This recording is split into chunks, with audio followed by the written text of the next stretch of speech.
I'd rather spend all day working with animals than work with people. I find it a lot easier to find a good bunch of animals than to find a bunch of people that are just a joy to be around. Or try to get them to be a joy to be around, which doesn't always go that great. People they want attention, they want power, they want to feed their insecurities. Animals just want to survive. Are you going to kill me? No? Good. I need to go find something to eat. I'm hungry, I'm thirsty, I don't want to die. I want to live on the ranch, so I'm not going to live in town. I'm never going to live in a big city that has a lot of culture and things to do. In between California and Montana, I've also been in Oklahoma, North Dakota, Wyoming, and Colorado, and a little bit in Texas. Several of the states that have more cows than people.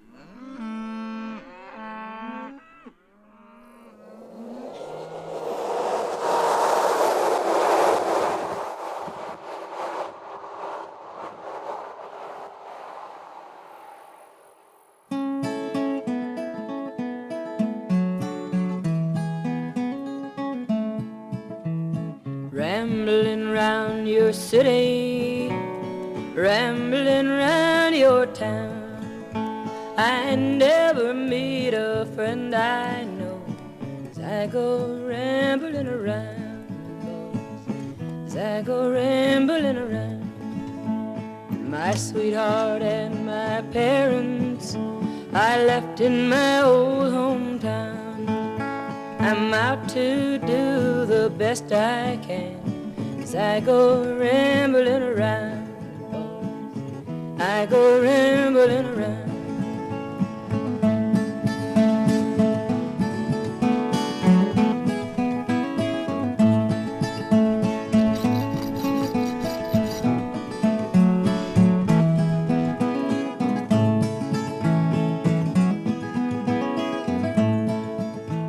My mother hoped that I would be a girl of some renown, but I am just a refugee as I go rambling around, I go rambling around.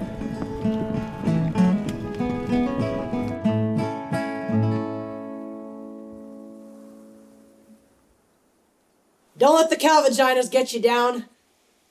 I swear I need to make that into a bumper sticker or a mug for all the ranch people for calving. It's calving season. Don't let the cow vaginas get you down. Because that was all I did. I mean, I'd just drive by and I'd stare. I'm like, oh, is she puffy? Is there mucus? It's funny, but even the way they hold their tail can signal. They can kind of kink their tail and hold it funny. And you'll be like, that one, you're next. One of my favorite sounds in the spring is the sound of a calf getting a really good suck on mom. That's the sound of life.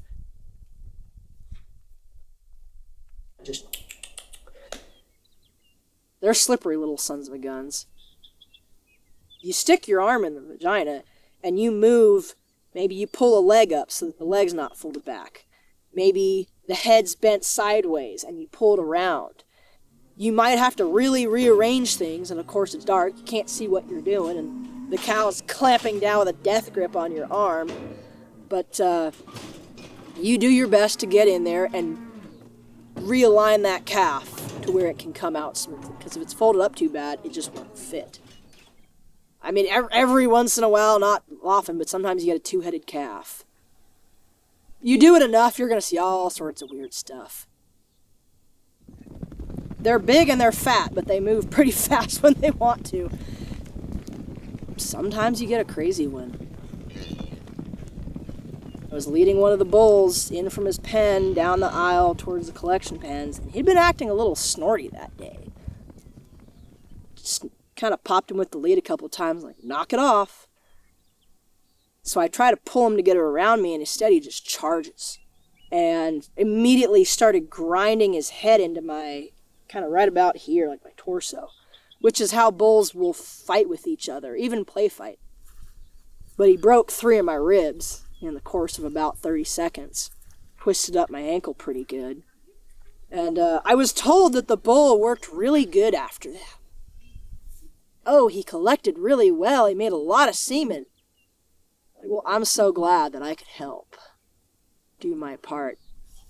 He did that, but then after a few months, he started failing his semen test. Eventually, he failed enough of his semen tests in a row that the company said, he's not worth it anymore. And they sent him to town. I went out and bought a burger to celebrate. You're gonna get snorty animals. You're gonna get animals that are a little rank, that are gonna have attitude. You know, it'd be like people. If you dealt with people every day, all your life, you're gonna meet some assholes. But the nice thing about cattle, that you can't necessarily do with people all the time, is that if you get a bull or a cow that's an asshole, you cull them. You load them on a trailer and you send them to town. And if they're so bad that they won't get out of a trailer, it sounds rough, but you get out a rifle and you shoot them in the head. It's not worth it's not worth someone going to the hospital or dying. Most of them get turned into steers. They get castrated, turned into steers, and then they go become ribeyes, hamburger, whatever. It doesn't really bother me too much, I think, for a few reasons. When I was younger, I thought it would, but technically, their life is cut short.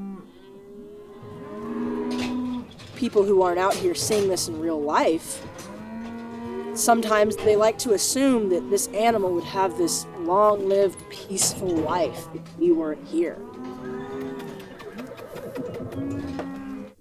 No, they wouldn't. If you turned all these animals loose, let's say in a place where they had the resources they need, they would still get eaten. People forget that, but they're still going to get eaten by something else. We're not the only things that eat them. I mean, and anyone who has ever seen an animal taken down in the wild by predators, it's not always a pretty sight. There was this one bull who had gotten pink eye bad enough in both eyes, he couldn't see and he fell into a hole and he couldn't get out. He had a chunk of flesh missing off his hindquarters because the coyotes had come by and started eating him. He was still alive, but he couldn't go nowhere, so the coyotes came by and got a meal while he was stuck there. Not very humane, but that's nature. And nature can be beautiful and magical and extraordinary, and you can see all these beautiful, amazing things. Nature is also very brutal, which is kind of a beauty in itself, that it's not governed by human laws or restrictions. Nature runs its own show.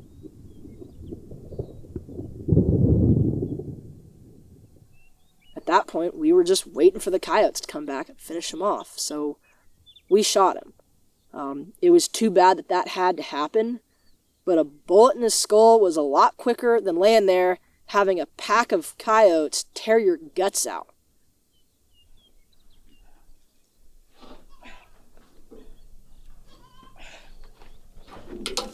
God damn it! You can include that.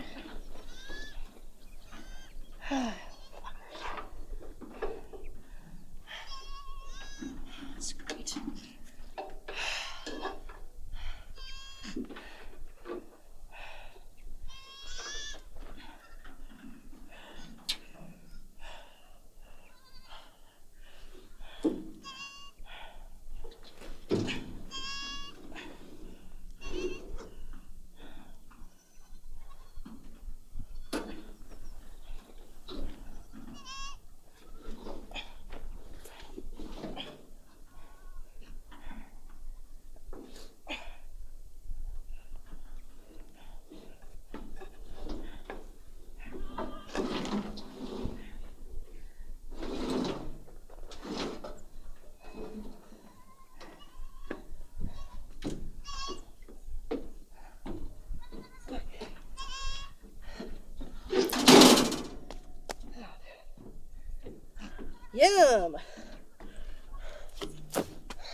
was a cow, I'd just throw a chain around her back legs and drag her, but I don't have a chain, and she was small enough to get up there.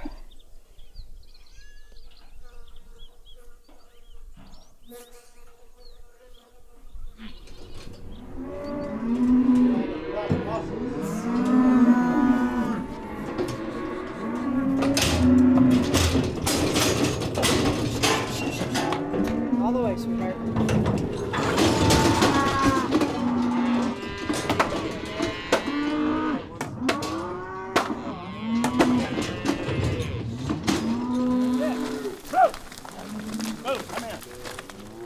Out here where there's literally more cows than people, people know there are cows and sheep and goats and that you should keep your animal from chasing other people's livestock, but they don't always respect that.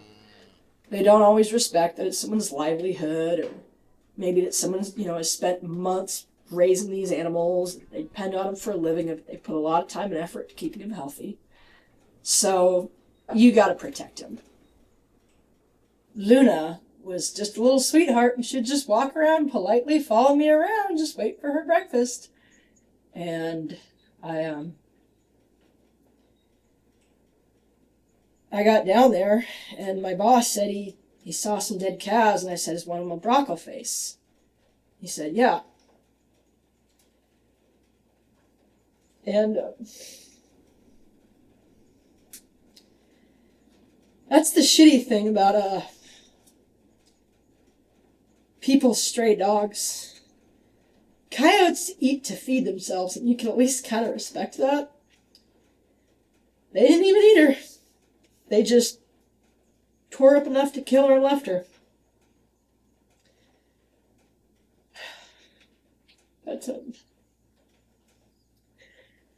That's ranching. You lose some. And you try not to get too attached to them because you're gonna lose some. But that's why I've got the big dog out there now. The livestock guardian dog. Just the presence is a deterrent. The last few nights when I've been camping out there with him, every time we hear coyotes, he starts up. He starts howling and letting them know he's here, and that's exactly what he should be doing.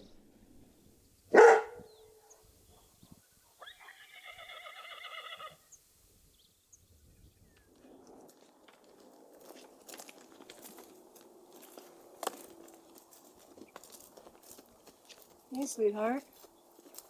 Hey. Your horse worked hard, too. I mean, man, did they work hard. 8-10 hour days, and not on flat ground. I mean, we'll be covering hills and steep slopes. Heat of the day, it might be 90-95 degrees, and she's cutting cows, going back and forth. If you use dogs and horses in your operation, I mean, you form more of a relationship with that animal than a lot of people do with their coworkers.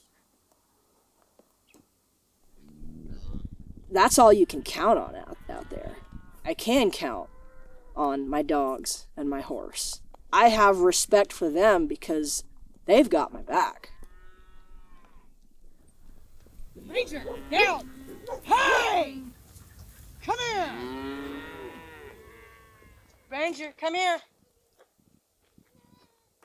Ranger, come here!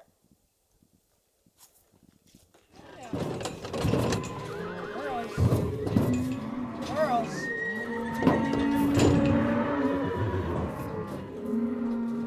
If I do end up with someone, they're definitely going to have to accept I'm going to come home smelling like a cow's ass a good chunk of the time.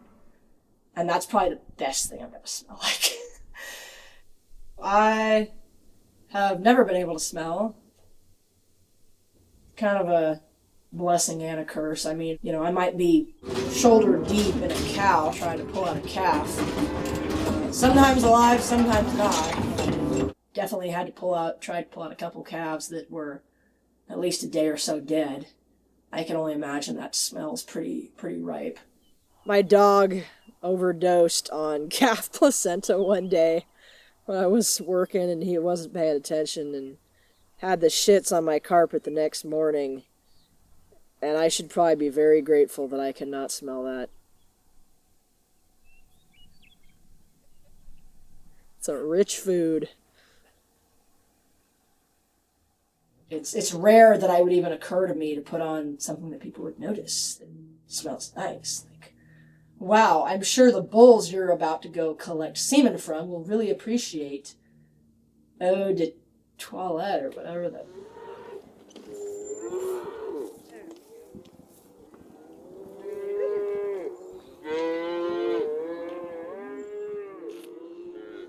Even if they're not egotistical, I think a lot of these cowboys want a more traditional woman. And I have some traditional aspects, but I have some very untraditional aspects.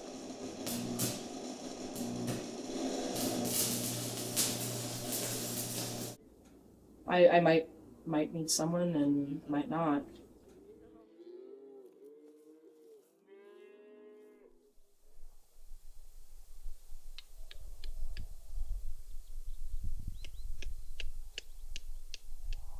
So right now was not a great time to get started by buying land and cattle. Just a ton of debt. I didn't have enough money to put up a down payment. I just started a goat business. And I am running around like a chicken with my head cut off. It's a lot.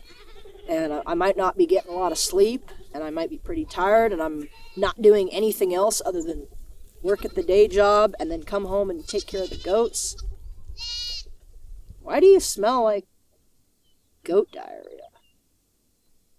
Bear with me here. Yeah, it looks like crap.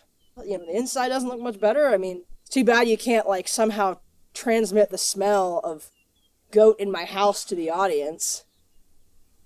In the long run, I want to work for myself, not someone else. I want to have something of my own to grow and build and make my own decisions on it. So I made the choice to be uncomfortable for a while, and hopefully I can work hard enough and smart enough that pays off, and I get to something better than where I was before, and I'll still be working hard for it. There is one dream, and I don't think it has any significance. There's a bunch of penguins and a giant iceberg. That's all I remember. Like a storm at sea type of deal.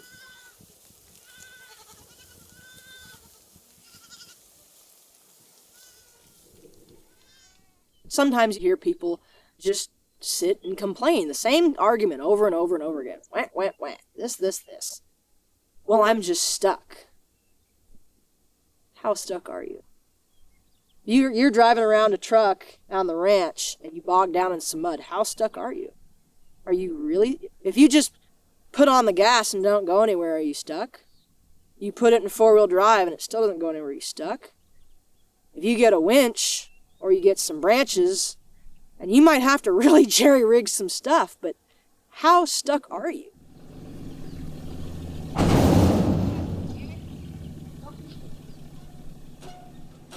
I don't know what I'm gonna do with me. Keep chasing stuff around, I guess. Cows, dogs, goats.